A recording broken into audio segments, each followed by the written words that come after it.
Morning student, class 8th, subject SST, topic आधुनिक उद्योगिक विकास की महत्ता, पाठ नंबर 14 दस्तकारी ਅਤੇ उद्योग, जिस विच आपां अज उसका सेकेंड पार्ट पढ़ांगे आधुनिक उद्योगिक विकास की महत्ता। हाँ जी बेटा, उद्योगिक विकास होया सूती कपड़ा उद्योग, पटसन का उद्योग, कोले दियां खाना, मीट उद्योग, जिन्हों ने कि अपने अपने तरीके नाल जिहड़ी आ डिवेलपमेंट की। अज आपां करांगे चाह का किवें निर्माण होया। ठीक है, 1834 ईस्वी विच असम विच टी कंपनी की स्थापना की गई। सब तो पहला चाह बेटा असम दे विच हुई, टी कंपनी की स्थापना 1834 विच हुई ते 1852 ईस्वी विच अंग्रेज़ों ने असम विच पहला चाह का उद्योग लगाया। हुण देखो डिस्टेंस कितना, 1834 दे विच बेटा टी कंपनी लगी आ, ठीक आ, और 1852 ईस्वी दे विच अंग्रेज़ों ने असम दे विच चाह का बाग लगाया सी ते 1920 ईस्वी तक चाह की खेती लगभग 7 लाख एकड़ जमीन विच होण लग पई ते बाद विच बेटा कांगड़ा अते नीलगिरी दियां पहाड़ियां विच भी चाह के बाग लगाए गए। अगला बेटा भाग आंदा कॉफ़ी उद्योग कदों लगा। 1840 ईस्वी विच कॉफ़ी का पहला बाग दक्षिणी भारत विच लगाया गया सी। सब तो पहला बेटा कॉफ़ी का उद्योग कित्थे होया सी, कॉफ़ी का निर्माण, कॉफ़ी का बाग कित्थे लगा सी, 1840 ईस्वी विच दक्षिणी भारत विच लगा सी। और इस तो इलावा बाद विच इस उद्योगिक विकास की जिहड़े बाग सी मैसूर, कुर्ग, नीलगिरी, मालाबार के खेतरां विच लगाए गए। ब्राज़ील की कॉफ़ी नाल इसका मुकाबला होने करके इस उद्योग को बहुत नुकसान होया। इस तो इलावा बेटा कुछ होर उद्योग सी। ठीक है, 19वीं सदी के अंत अते 20वीं सदी के शुरू विच बहुत सारे कारखाने जिहड़े आ स्थापित होए, जिन्हां विचों लोहा, इस्पात, खंड, कागज़, चमड़ा रंगन के कारखाने। ठीक है, उन्होंने जी डिवेलपमेंट हुई, उन्होंने विकास होया, क्योंकि 19वीं सदी के अंत के दौरान जोड़ा ये उद्योग लगे सी और इन्होंने उद्योगों ने अपनी वक्री वक्री भूमिका निभाई। हुण बेटा अज नैक्सट आपां उस ते करांगे इफैक्ट की प्रभाव पे इन्होंने उद्योगों के। सब तो फर्स्ट पॉइंट बेटा पूंजीपति अते मजदूर श्रेणियां का जन्म। भारत विच उद्योगिक विकास के आर्थिक और समाजिक जीवन उत्ते महत्वपूर्ण प्रभाव पे, पर इसके छिट्टे वजों बेटा पूंजीपति और मजदूर श्रेणियां होंद विच आईयां।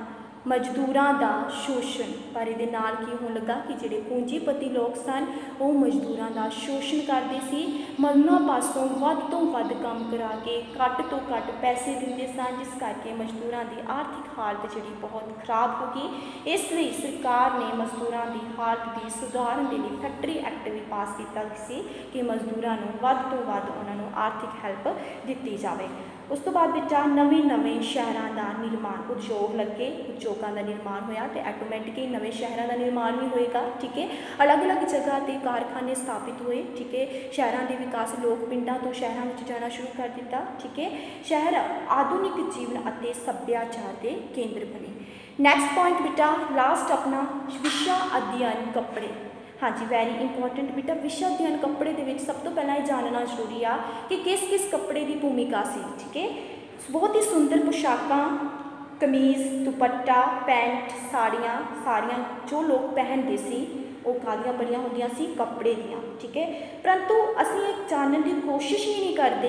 ठीक है, कि सब किवें कित्थों आउंदा आ। साडे अंदर एक क्वेश्चन होना चाहिए आ कि ये चीज़ किवें, क्यों, किवें, कित्थे, कदों हुई। ठीक है, क्योंकि इतिहास के नाल जुड़िया क्वेश्चन है जिसकी आप बैकग्राउंड जानने की कोशिश करते हैं, जिहदे क्वेश्चन जिहड़ा होंदा है कि ये चीज़ क्यों हुई, किवें हुई।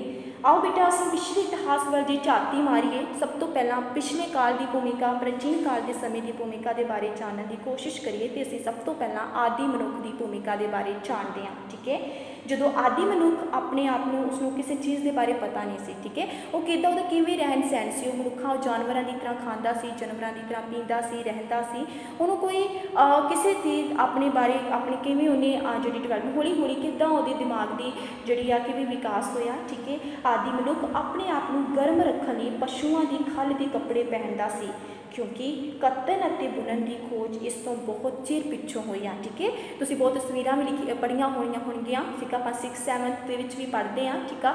ਬਹੁਤ ਤੁਹਾਨੂੰ ਕਲਾਸ ਦੇ ਵਿੱਚ ਵੀ ਦੱਸਿਆ ਆ ਆਦਿ ਮਨੁੱਖ ਦੇ ਬਾਰੇ। ਉਹ ਆਪਣੇ ਆਪ ਨੂੰ ਕੱਪੜਿਆਂ ਦੇ ਨਾਲ, ਕੱਪੜੇ ਨਹੀਂ ਸੀ ਪੱਤਿਆਂ ਦੇ ਨਾਲ ਆਪਣੇ ਆਪ ਨੂੰ ਕਵਰ ਕਰਦਾ ਹੁੰਦਾ ਸੀ, ਠੀਕ ਹੈ। ਸੋ ਬੇਟਾ ਅੱਗੇ ਨੈਕਸਟ ਜੁਲਾਹਿਆਂ ਦੁਆਰਾ ਕੱਪੜੇ ਤਿਆਰ ਕਰਨਾ, ਠੀਕ ਹੈ। ਮੰਨਿਆ ਗਿਆ ਆ ਕਿ ਭਾਰਤ ਵਿੱਚ ਜੁਲਾਹਿਆਂ ਨੇ ਕੱਪੜਾ ਤਿਆਰ ਕਰਨ ਲਈ ਪਹਿਲਾਂ ਘਾਹ ਤੇ ਰੇਸ਼ਿਆਂ ਦੀ ਵਰਤੋਂ ਕੀਤੀ ਸੀ ਤੇ ਬਾਅਦ ਵਿੱਚ ਉਹਨਾਂ ਨੇ ਇਸ ਨਮੂਨੇ ਉੱਤੇ ਨਮੂਨੇ ਬਣੇ। ਨਮੂਨੇ ਮੀਨਸ ਕਿ ਉਹਦੇ ਉੱਤੇ ਕੋਈ ਚਿੱਤਰਕਾਰੀ ਕਰਨੀ ਸ਼ੁਰੂ ਕਰ ਦਿੱਤੀ ਤਾਂ ਕਿ ਮਤਲਬ ਥੋੜ੍ਹੀ ਥੋੜ੍ਹੀ ਪੇਂਟਿੰਗ ਤਾਂ ਕਿ ਕੱਪੜਾ ਸੋਹਣਾ ਲੱਗੇ, ਠੀਕ ਆ, ਇਫੈਕਟ ਲੱਗੇ। ਖੱਡੀ ਦੇ ਧਾਗਿਆਂ ਦੀ ਵਰਤੋਂ ਸੰਬੰਧੀ ਸਾਨੂੰ ਜਾਣਕਾਰੀ ਮਿਲਦੀ ਆ, ਠੀਕ ਆ। ਸਮਾਂ ਬੀਤਣ ਦੇ ਨਾਲ ਇਹਨਾਂ ਨਮੂਨਿਆਂ ਦੇ ਵਿੱਚ ਵੀ ਸੁਧਾਰ ਹੋਇਆ, ਜਿਸ ਤਰ੍ਹਾਂ ਕਿ ਸਾਡੇ ਵਿਗਿਆਨੀ, ਆਧੁਨਿਕ ਵਿਗਿਆਨੀ ਇਤਿਹਾਸ ਦੇ ਜਿਹੜੇ ਸਾਨੂੰ ਜਾਣਕਾਰੀ ਦਿੰਦੇ ਆ ਉਹ ਪੁਰਾਣੀਆਂ ਵਸਤਾਂ ਦਾ, ਜਿਵੇਂ ਕਿ ਹੜੱਪਾ ਅਤੇ ਮੋਹਨਜੋਦੜੋ ਦੀ ਖੁਦਾਈ, ਠੀਕ ਆ। ਇਹ ਦੋ ਸ਼ਹਿਰ ਹੋਏ ਆ ਜਿਨ੍ਹਾਂ ਤੋਂ ਸਾਨੂੰ ਪੁਰਾਣੀਆਂ ਚੀਜ਼ਾਂ ਦੇ ਅਵਸ਼ੇਸ਼ ਮਿਲੇ ਆ, ਠੀਕ ਹੈ। ਜਿਵੇਂ ਅਟਾਰਨੇ, ਰੰਗਦਾਰ ਸੂਤੀ ਕੱਪੜੇ ਦੇ ਅਵਸ਼ੇਸ਼ ਮਿਲੇ ਤੋਂ ਪਤਾ ਚੱਲਦਾ ਆ ਕਿ ਇਹ ਕੱਪੜਾ ਪਹਿਲਾਂ ਹੀ ਤਿਆਰ ਹੋ ਚੁੱਕਾ ਸੀ, ਯਾਨੀ ਕਿ ਸੰਕੇਤ ਮਿਲਦੇ ਆ ਸਾਨੂੰ, ਠੀਕ ਆ। ਇਸ ਤੋਂ ਇਲਾਵਾ ਕਸ਼ਮੀਰ ਵਿੱਚ ਕਈ ਸਥਾਨ ਆ ਜਿਵੇਂ ਖੁਦਾਈ ਦੇ ਦੌਰਾਨ ਚਰਖੀ, ਦਰੀਆਂ ਆਦਿ ਪ੍ਰਾਪਤ ਹੋਏ। ਆਪਾਂ ਆਪਣੇ ਪਿਛੇ ਦਾਦਾ ਦਾਦੀ ਦੇ ਨਾਲ ਵੀ ਗੱਲ ਕਰਾਂਗੇ ਨਾ ਤਾਂ ਉਹਨਾਂ ਨੂੰ ਪੁੱਛੋ ਕਿੱਦਾਂ ਕੱਪੜਾ ਜਿੱਦਾਂ ਦਰੀਆਂ ਕੱਢਦੀਆਂ ਹੁੰਦੀਆਂ ਸੀ ਇਸਤਰੀਆਂ ਇਕੱਠੀਆਂ ਬੈਠ ਕੇ, ਠੀਕ ਆ। ਹੁਣ ਤਾਂ ਬਹੁਤ ਕੁਝ ਘੱਟ ਦੇਖਣ ਨੂੰ ਮਿਲਦਾ ਹੈ, ਪਰ ਆਪਾਂ ਉਸ ਸਮੇਂ ਦੀ ਖੁਦਾਈ ਦੀ ਗੱਲ ਕਰ ਰਹੇ ਹਾਂ, ਹੜੱਪਾ ਮੋਹਨਜੋਦੜੋ ਦੀ ਖੁਦਾਈ ਜਿਹਦੇ ਦੌਰਾਨ ਸਾਨੂੰ ਕੁਝ ਵਸਤਾਂ, ਕੁਝ ਅਵਸ਼ੇਸ਼ ਮਿਲੇ, ਜਿੱਦਾਂ ਕੁਝ ਸੋਰਸ ਮਿਲੇ ਜਿਨ੍ਹਾਂ ਤੋਂ ਸਾਨੂੰ ਜਾਣਕਾਰੀ ਪ੍ਰਾਪਤ ਹੁੰਦੀ ਆ। ਇਹਨਾਂ ਤੋਂ ਸੰਕੇਤ ਮਿਲਦਾ ਹੈ ਕਿ ਬੇਟਾ ਲਗਭਗ 4000 ਸਾਲ ਪਹਿਲਾਂ ਲੋਕ ਆਪਣਾ ਕੱਪੜਾ ਬੁਣਨਾ ਵੀ ਜਾਣਦੇ ਸੀ, ਤਾਂ ਕਿ ਉਹਨਾਂ ਦੇ ਇੰਨਾ ਕੁ ਦਿਮਾਗ, ਉਹਨਾਂ ਦੀ ਡਿਵੈਲਪਮੈਂਟ ਹੋ ਚੁੱਕੀ ਸੀ ਕਿ ਸ਼ਾਇਦ ਹੀ ਕੱਪੜਾ ਪਹਿਲਾਂ ਹੀ ਜਿਹੜਾ ਨਿਰਮਾਣ ਹੋ ਚੁੱਕਾ ਸੀ। ਭਾਰਤੀ ਕੱਪੜੇ ਸੰਸਾਰ ਭਰ ਵਿੱਚ ਬਹੁਤ ਪ੍ਰਸਿੱਧ ਹਨ। ਯੂਰਪੀਨ ਵਪਾਰੀ ਕੱਪੜੇ ਮਸਾਲਿਆਂ ਦੇ ਵਪਾਰ ਕਰਨ ਲਈ ਭਾਰਤ ਆਏ, ਕਿਉਂਕਿ ਭਾਰਤ ਦਾ ਜਿਹੜਾ ਕੱਪੜਾ ਸੀ, ਜਿਹੜਾ ਬਣਿਆ ਸੀ, ਇਹਦੀ ਮੰਗ ਜਿਹੜਾ ਵਿਦੇਸ਼ਾਂ ਵਿੱਚ ਵੀ ਬਹੁਤ ਜ਼ਿਆਦਾ ਸੀ ਅਤੇ ਲੋਕ ਇਸ ਦੀ ਮੰਗ ਨੂੰ ਇੱਧਰ ਵੀ ਭੂਮਿਕਾ ਸੀ, ਇੱਧਰ ਲੈਣ ਆਉਂਦੇ ਸੀ, ਠੀਕ ਹੈ। ਇਸ ਤਰ੍ਹਾਂ ਕੱਪੜਾ ਉਦਯੋਗ ਦੇ ਵੱਡੇ ਵੱਡੇ ਕਾਰਖਾਨੇ ਲਗਾਏ ਗਏ। ਸੋ ਬੇਟਾ ਉਦਯੋਗਿਕ ਕ੍ਰਾਂਤੀ ਵੀ ਇਸੇ ਦੌਰਾਨ ਆਈ, ਠੀਕ ਆ।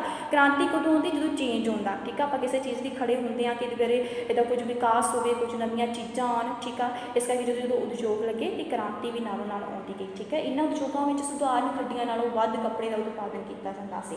ਇੰਗਲੈਂਡ ਵਿੱਚ ਉਦਯੋਗਿਕ ਕ੍ਰਾਂਤੀ ਆਉਣ ਕਾਰਨ ਭਾਰਤ ਵਿੱਚ ਕੱਪੜਾ ਵਪਾਰ ਦਾ ਪਤਨ ਹੋਣਾ ਸ਼ੁਰੂ ਹੋ ਗਿਆ, ਕਿਉਂਕਿ ਉਦਯੋਗਿਕ ਕ੍ਰਾਂਤੀ ਆਈ, ਆਟੋਮੈਟਿਕ ਮਸ਼ੀਨਾਂ ਆਈਆਂ, ਠੀਕ ਆ। ਹੁਣ ਹੱਥ ਦੀਆਂ ਤਰੀਕੇ ਦੀਆਂ ਜਿਹੜੀਆਂ ਚੀਜ਼ਾਂ ਬਣਾਈਆਂ ਗਈਆਂ ਸੀ ਉਹਨਾਂ ਦੀ ਜਗ੍ਹਾ ਕਿਹਨਾਂ ਨੇ ਲੈ ਲਈ? ਮਸ਼ੀਨਾਂ ਨੇ, ਠੀਕ ਹੈ। ਸੋ ਕੀ ਹੁੰਦਾ ਗਿਆ? ਇਹਦਾ ਡਿਕਲਾਈਨ, ਦਾ ਪਤਨ ਹੁੰਦਾ ਗਿਆ। ਸੋ ਬੇਟਾ ਲਾਸਟ ਆਪਾਂ ਕਰਾਂਗੇ 20ਵੀਂ ਸਦੀ ਵਿੱਚ ਮਹਾਤਮਾ ਗਾਂਧੀ। ਦੇਖੋ 20ਵੀਂ ਸਦੀ ਵਿੱਚ ਮਹਾਤਮਾ ਗਾਂਧੀ ਜੀ ਦੀ ਅਗਵਾਈ ਹੇਠ ਭਾਰਤ ਵਿੱਚ ਹੱਥ ਨਾਲ ਬਣੇ ਸੂਤੀ ਅਤੇ ਰੇਸ਼ਮੀ ਕੱਪੜੇ ਤਿਆਰ ਕੀਤੇ ਜਾਣ ਲੱਗੇ, ਠੀਕ ਹੈ। ਇਹਦੇ ਵਿੱਚ ਤੁਸੀਂ ਆਪਣੀ ਬੁੱਕਸ ਦੇ ਵਿੱਚ ਦੇਖ ਸਕਦੇ ਹੋ ਮਹਾਤਮਾ ਗਾਂਧੀ ਜੀ ਦੀ ਚਰਖਾ ਕੱਤਦੇ ਹੋਏ ਤਸਵੀਰ ਨਜ਼ਰ ਆ ਰਹੀ ਆ।